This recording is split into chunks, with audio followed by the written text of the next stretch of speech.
Las adelantadas elecciones federales en Alemania han dejado un mapa político no muy alentador para este país, con la ultraderecha como la segunda fuerza en el Bundestag y el Partido Socialdemócrata, el SPD de Olaf Scholz, en tercer lugar. Pero ¿qué significa esto para Alemania y para Europa? ¿Y cómo va a influir ese resultado en el conflicto ucraniano? En este video trataré de responder estas preguntas. Vamos allá. Con la victoria del Partido Unión Demócrata Cristiana, el CDU, un partido de centro derecha conservador y europeísta que obtiene 208 escaños en el Parlamento, pero que no alcanza a formar un gobierno mayoritario, y con el cargo del próximo canciller de Alemania para su líder Friedrich Merz, el pueblo alemán ha decidido castigar al actual canciller Olaf Scholz, relegando a su partido, el SPD, a un tercer lugar con 120 escaños. Es decir, Olaf Scholz pierde su capital político, dejando a su partido en un vergonzoso tercer lugar después del partido de ultraderecha Alternativa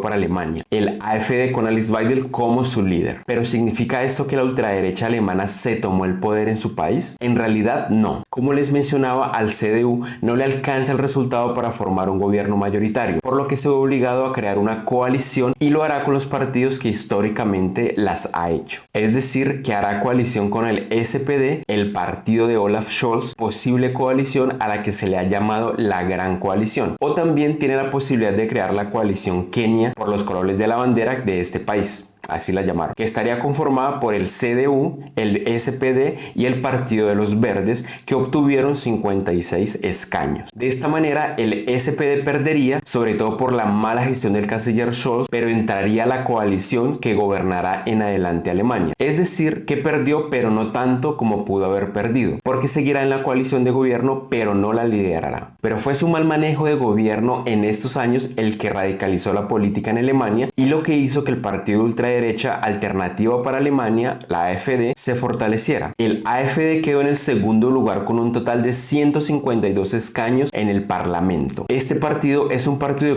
nacionalista alemán de extrema derecha e ideas xenófobas, antimigratorias y neonazis, que por ejemplo llevó a Alemania a reaccionar al finales del 2023, inicios del 2024, en contra de los proyectos antimigratorios y abiertamente racistas que estaban planeando los jefes de este partido con integrantes de grupos neonazis alemanes en reuniones privadas. Dentro de sus ideas está la oposición a la existencia de la Unión Europea y la pertenencia de Alemania a esta, y también la idea de implantar un voto étnico, es decir, que puedan votar solo los alemanes de verdad para ellos. A esto se le suma que también apoyan la idea de la reemigración, un concepto que define el proceso de expulsión forzosa de cualquier persona que no sea considerada alemana, incluso si tiene ciudadanía alemana. Eso serían más o menos unos 20 millones de personas, fascistas y racistas al 100%. Fue a este partido al que estaban apoyando Elon Musk y Trump, y con esto quiero decir que le estaban apostando a su victoria para que en caso de ganar, el gobierno de Trump pudiera ejercer presión sobre Europa por medio de la AfD, y de tal manera acabar con los líderes globalistas que hasta hoy siguen apoyando a Ucrania en su agenda globalista, que también busca apoderarse de Ucrania para someterla al saqueo de sus recursos. Y digo también porque este es el mismo plan del señor Donald Trump. Aquí no nos engañan. Si hubiera ganado el AfD, entonces Alemania habría cambiado de postura frente al conflicto de Ucrania, porque este partido está en contra del apoyo militar y político a Zelensky, y así Trump podría haber tenido el poder para obligar a la Unión Europea a negociar la paz con Rusia.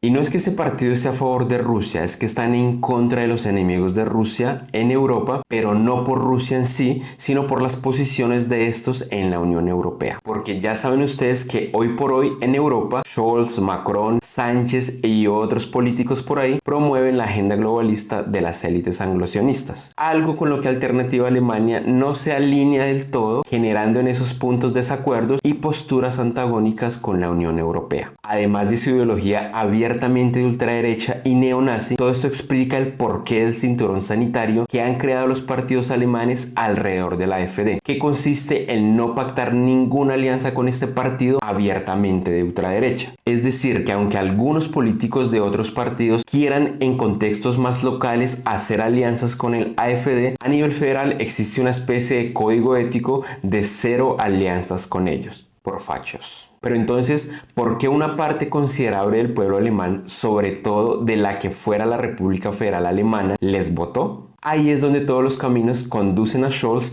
y a su coalición. Su falta de manejo de la crisis económica después de la pandemia y sobre todo de la guerra en Ucrania. A eso se le suma la afectación al sector económico por la implementación de las sanciones que afectaron directamente a Europa y a Alemania en mayor medida. También le sumamos la crisis energética desatada y sobre todo para los alemanes que votaron por ellos la crisis migratoria que hay en Alemania en este momento. Mejor dicho, los que votaron al AfD al parecer lo hicieron porque están cansados de las políticas erróneas del actual gobierno alemán. Pero ¿habrá un cambio radical en la política alemana con el nuevo canciller? La verdad es que es poco probable. El próximo canciller, Friedrich Merz, es conservador y ex ejecutivo de BlackRock, el conglomerado económico que tiene intereses en Ucrania. Entonces es probable que una vez más la tan anhelada paz se aleje porque Merz vendrá a recuperar el poder e influencia de Alemania en la Unión Europea y podría convertirse en un líder que arrastre los intereses de las élites globalistas y termine siendo un contrapeso importante para el gobierno de Donald Trump.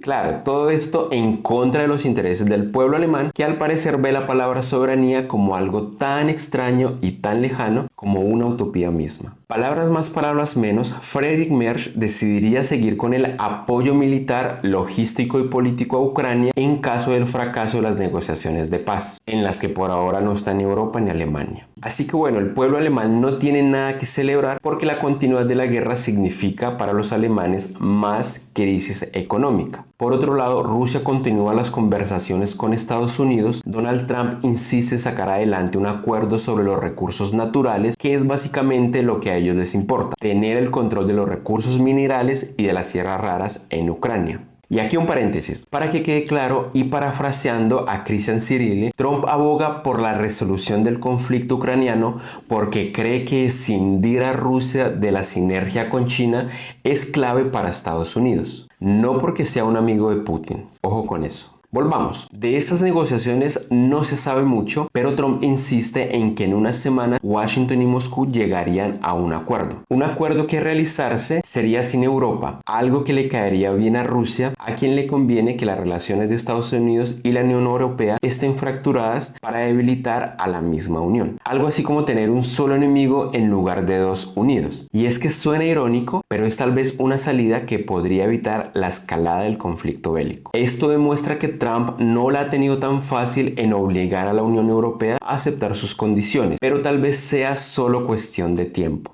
Ya veremos. Rusia tiene claro que Estados Unidos no es para nada un aliado, pero entiende que los pasos de Donald Trump pueden resultar en un posible acuerdo, y lo intenta sin hacerse ilusiones, porque tiene claro que el conflicto de Ucrania sería mejor solucionarlo por medio de los diálogos de paz, pero tiene aún más claro cuáles son sus intereses y los intereses del pueblo ruso que vive en Ucrania y los defenderá hasta el final. Al final es la soberanía y la posición de Rusia en este mundo que intenta abrirse al multilateralismo lo que está en juego, mientras que los intereses de las potencias occidentales, ahora divididas, son colonizar Ucrania para someterla a un saqueo globalista de sus recursos naturales. Son cosas muy diferentes. De manera que habrá que esperar al próximo canciller de Alemania y sus decisiones sobre la cooperación con la OTAN y con Trump. Es muy probable que trate de ganar influencia alrededor del conflicto en Ucrania, la influencia que ha venido perdiendo el hoy canciller Olaf Scholz. De manera que si el presidente Vladimir Putin logra un acuerdo económico con el presidente Trump,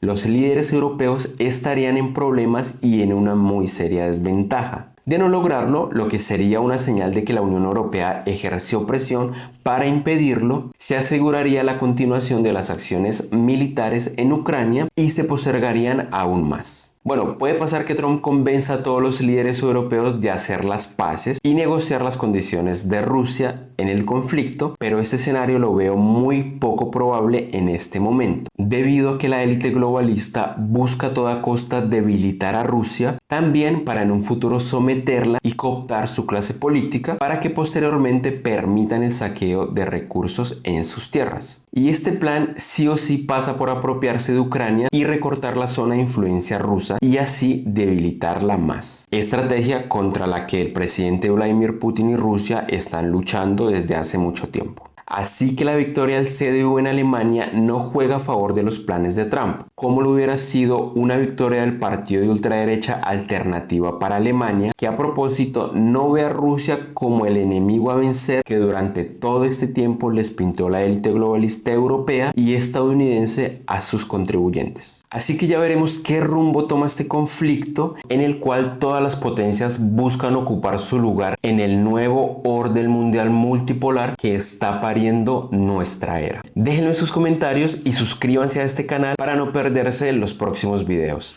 Ahí nos vemos.